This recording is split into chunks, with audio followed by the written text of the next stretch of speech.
Yo guys, it's your boy Bojack, back again with another YouTube video, back again with another eFootball tips video. In this video, I'm going to be expanding upon the things I was talking about in the first video, and also introducing obviously new tips, skills and tricks in order to make yourself better at the game, new ideas to practice, new information, and those things will start to link up as we go along.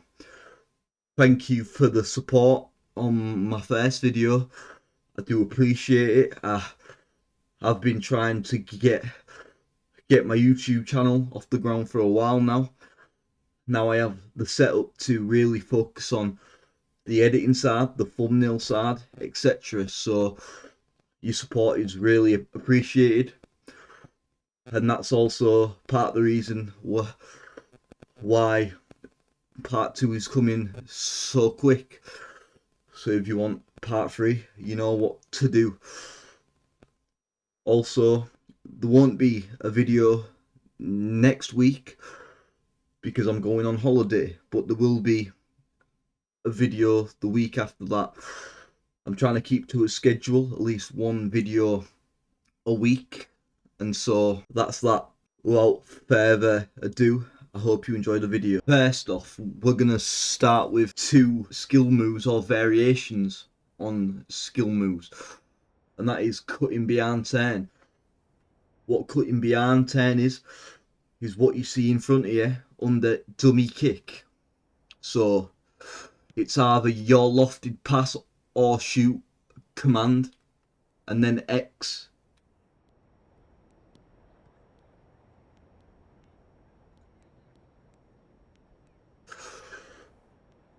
The skill which helps this is cutting behind 10, and for that matter also, players who have the required skill will do the skill better than players that don't have that skill.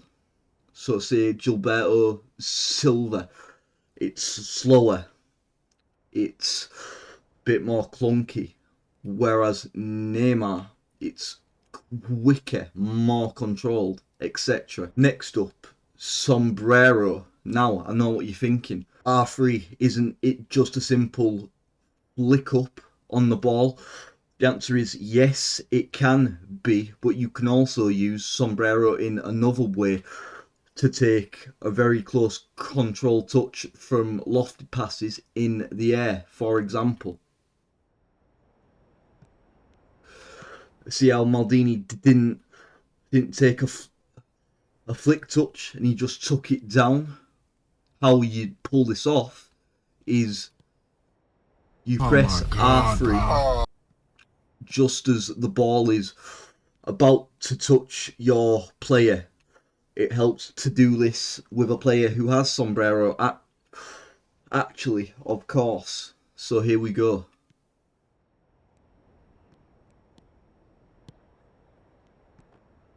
See that controlled touch?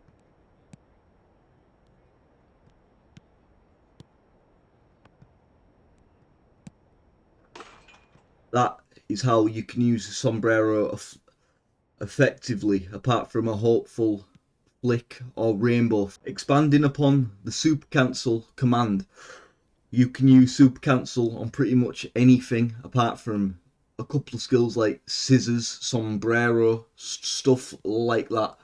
But I'm holding X, cancel, holding square, cancel, holding triangle, cancel, shooting, cancel. It's a basic move, but it's very effective. You can make players think you're going to pass it one way with the direction you're facing and the power you're inputting, only to take it a complete other direction, or even add skills in there to make it even more unreadable. Now, a couple of things in the tactics that I missed by accident in the first video, not on purpose. So, hold players, or in fact, any players who have playstyles on them, which is every player, are only active in certain positions. Whole player is Cam and SS.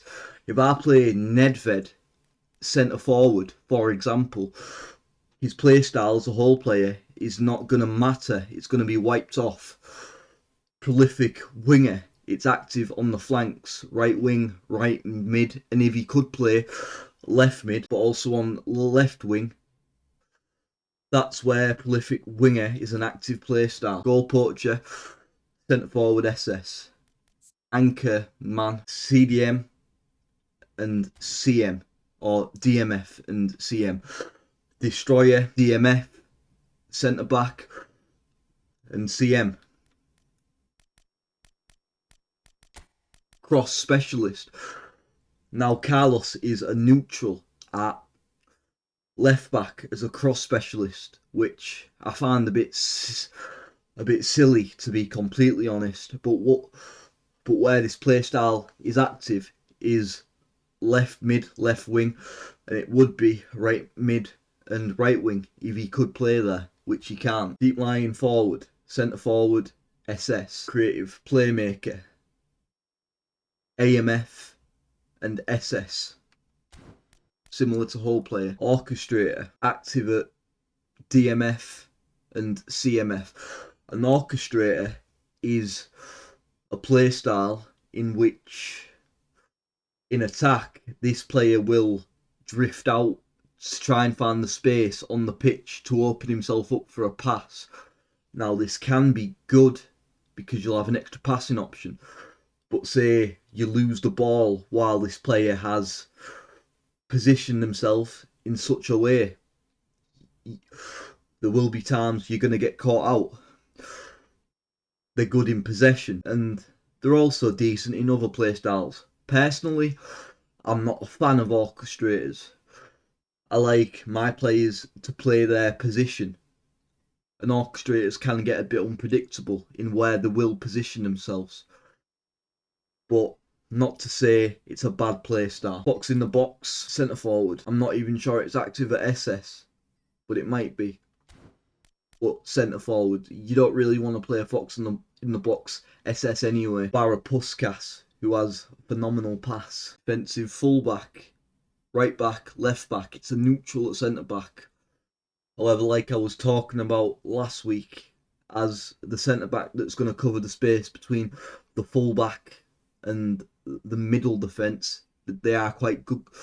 They are quite good there. Now, neutral doesn't mean your player's necessarily going to play worse. What it means is their playstyles are no longer active. So, for example, Marbal's playstyle is active in my main tactic, but as a centre forward, it's now inactive. Neymar's inactive in both, for example. Deep line. Deep line is an instruction which makes your DMF in defence act like another centre back. In attack, they're going to push up a bit more than the actual defence, but in defence, it's basically another centre back. Box to box, active at DMF and CMF. Box to box is a player who's going to cover a lot of ground, a lot of grass, and they are good for when you don't want a player who's too attacking minded or too defensive minded. It's really a middle ground. Dummy runner. A dummy runner is a player who's going to really drag defenders out with the runs they make. They're good for link up as well. I mentioned how whole players and goal poachers sort of do this in the first video. However, your dummy runner's going to do that a lot better because it's their actual play style. It's the meat and drink of dummy runner. I'm a fan of dummy runner. It's really awkward to deal with. It's active at centre forward and SS. Build up is active at centre back and DMF. Classic number 10s are players who are going to stick to the middle of the pitch. They're instructed not to drift out, pretty much whatsoever, unless of course you're controlling them and you take those outside lanes. Classic number 10s are active at SS and AMF. Now we're going to talk about player skills that combine and complement each other. We'll start off with passing skills. So through pass and weighted pass complement each other. Now you'd think, why is that? A through pass is a through pass and a weighted pass is a lofted pass.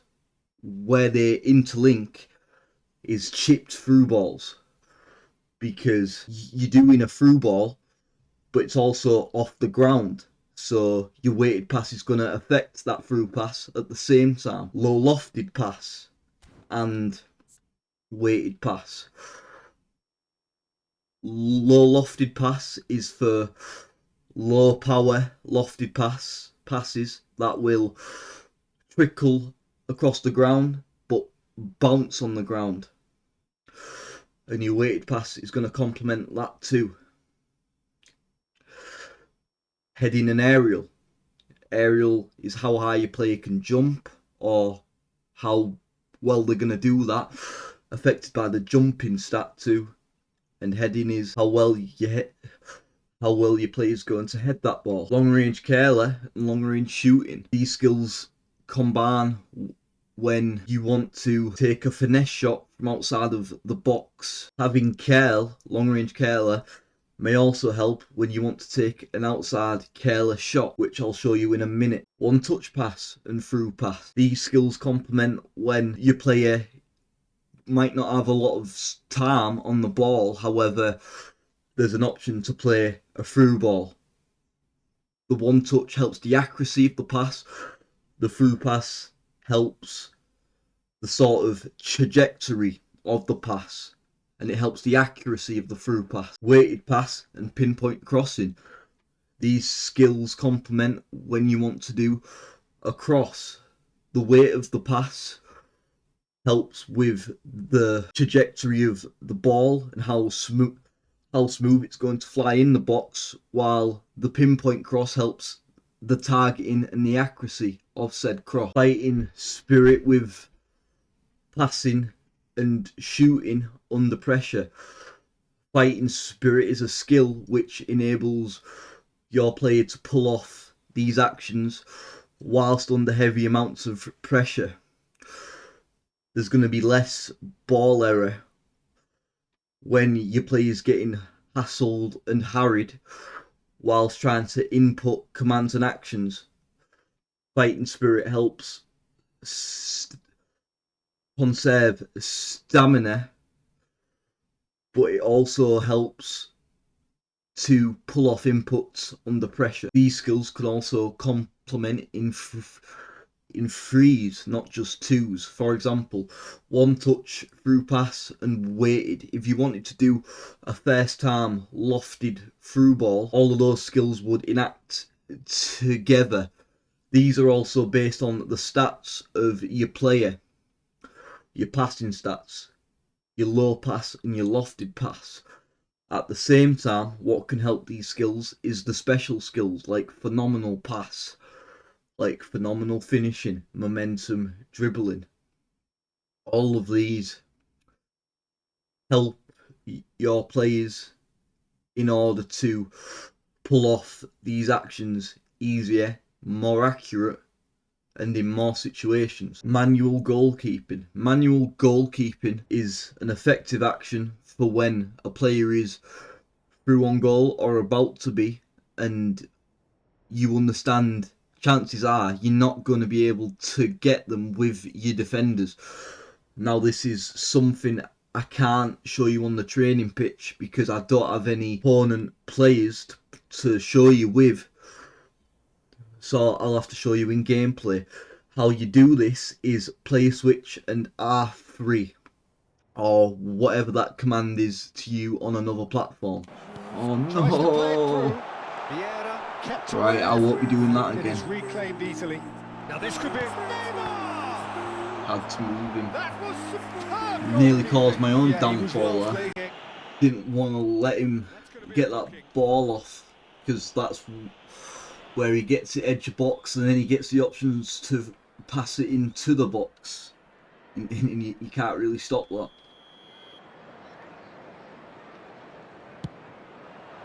What a save! So with those examples, first off with the free kick, you want to really do that most of the time. You want to pull your keeper over to the far post where the player or the opponent really will be aiming 80% of the time. However, say you do that once and it's a good enough player, if they know you're going to move over, they're going to try and put it into the near post. So it's a contextual thing with free kicks. As for open play, the example I showed you, I only took a step or two to the right post where I knew he was going to shoot. Sometimes that's what you want to do. You don't want to move your keeper too far over, especially too early, because it just opens up the other side of the goal. So manual goalkeeping, a lot of it's about experience and context as to how you want to do it, because if you know they're going to shoot at a certain post and they're not going to super cancel it, move them over to that post. But if you're against a good player and you do it once, they might wait for that. So overall, manual goalkeeping is a very good skill, but you have to hone it and really practice it, and you are going to slip up a few times doing it. Even I do. Now, I wouldn't say you want to do it on every shot, but there are moments where you can stop a goal just by manual keeping alone. Thank you for watching. I hope you've enjoyed. If you have, please consider subscribing, commenting, sharing the video. This helps my channel out massively, and if that happens, I'll make part 3 in quick time. Like I said in the intro, there won't be a video next week, but after that, back to regular schedule. I hope I've helped you out in some way. Let me know what you think in the comments. You'll find out where to find me in the description. Until next time, take care. Bye for now.